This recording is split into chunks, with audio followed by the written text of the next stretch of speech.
we have made it to the final video for chapter 1. So that means that after this is done, we will be having a test. So let's do some examples of reading through a setup and deciding what's going on. So determine what type of experimental design each problem describes and explain why it is that type. So the local golf pro wanted to compare two styles of golf clubs. One club had a graphite shaft and the other had a steel shaft.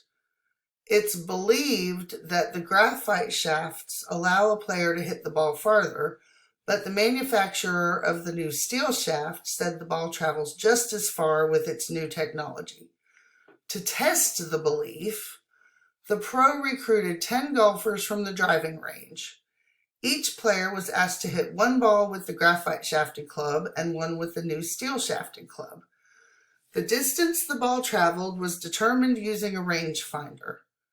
A coin flip was used to determine whether each player hit with the graphite club or the steel club first. Results indicated that the distance the ball was hit with the graphite club was no different than the distance when using the steel club.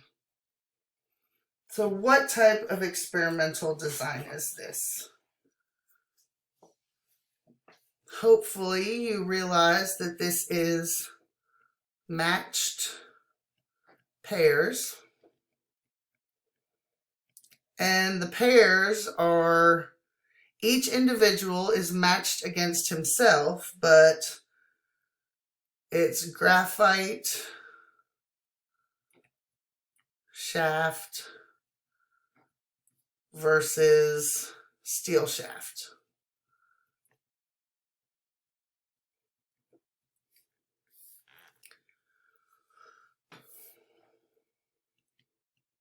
And we'll say for each subject. So what's the response variable? What were they seeing if it changed based on which type of shaft they were using? Well, that is the distance the ball traveled.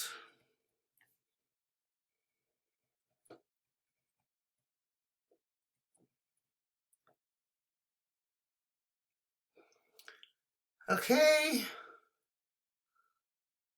What's the factor that we set to predetermined levels? That is the shaft type, right? We set it to either graphite or steel.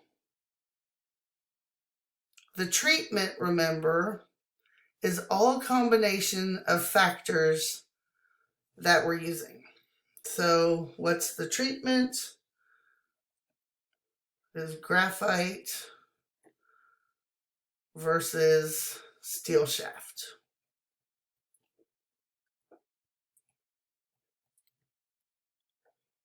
Okay, who were our experimental units?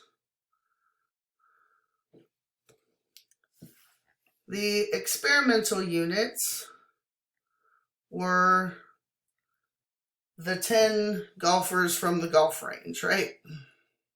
Or the driving range, sorry. You can tell I play golf. So here's a critical thinking question for you, and you should probably pause the video and take a minute to think about it before you see what the answer is. Why did the golf pro use a coin flip to determine whether each golfer should hit with the graphite or the steel first?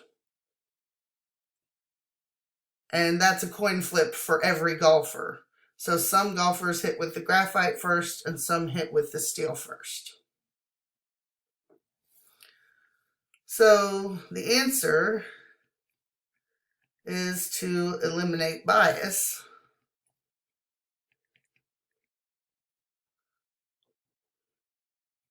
due to the type of shaft used first.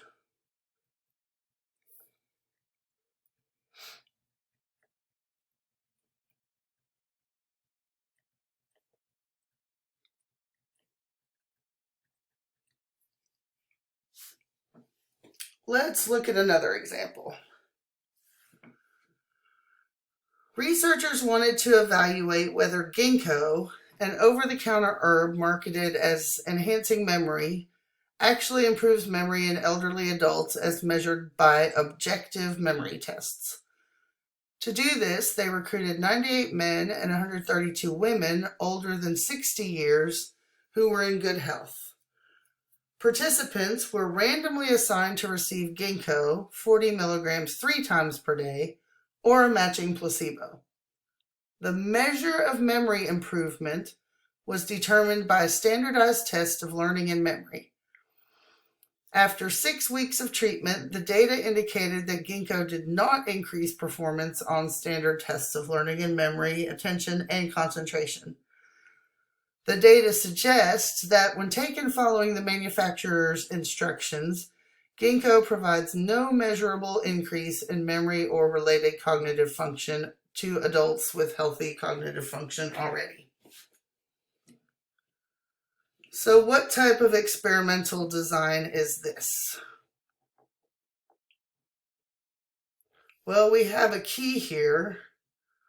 Participants were randomly assigned into one of 2 groups, right? So that makes this one completely randomized.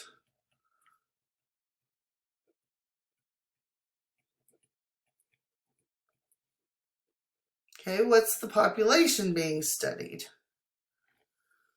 Well, let's go back to our problem and let's look at our sample.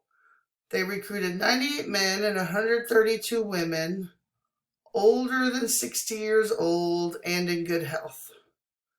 So that means our population is 60 plus year olds who are in good health.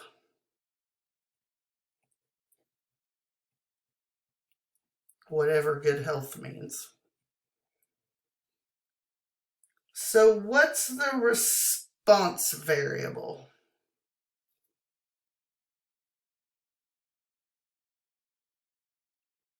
So how did they decide whether or not memory was improved? They looked at scores on a learning and memory test.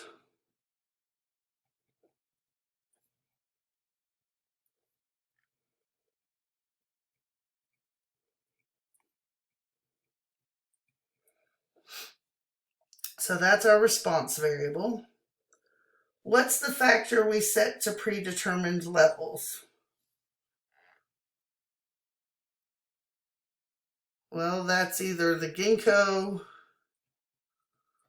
or placebo, right?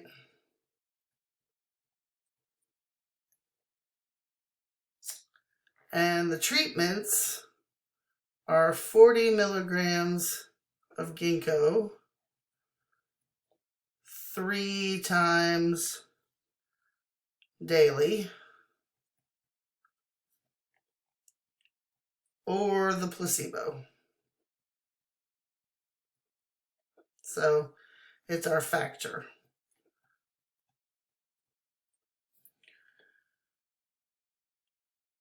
So now let's identify the experimental units. So we go back to that sentence where we picked out our population. Our experimental units are 98 men and 132 women aged 60 plus who are in good health.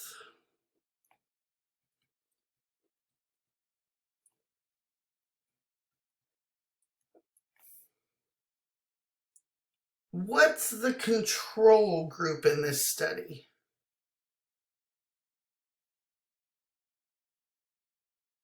Well, anytime they talk about a placebo, that means we have usually a placebo-controlled study. So that means the placebo group was our control group. That brings us to the end of chapter 1. So I hope you are understanding this. If not, please remember to visit me during my student help hours or send me an email, or you have the options of getting help through the Run State Learning Centers.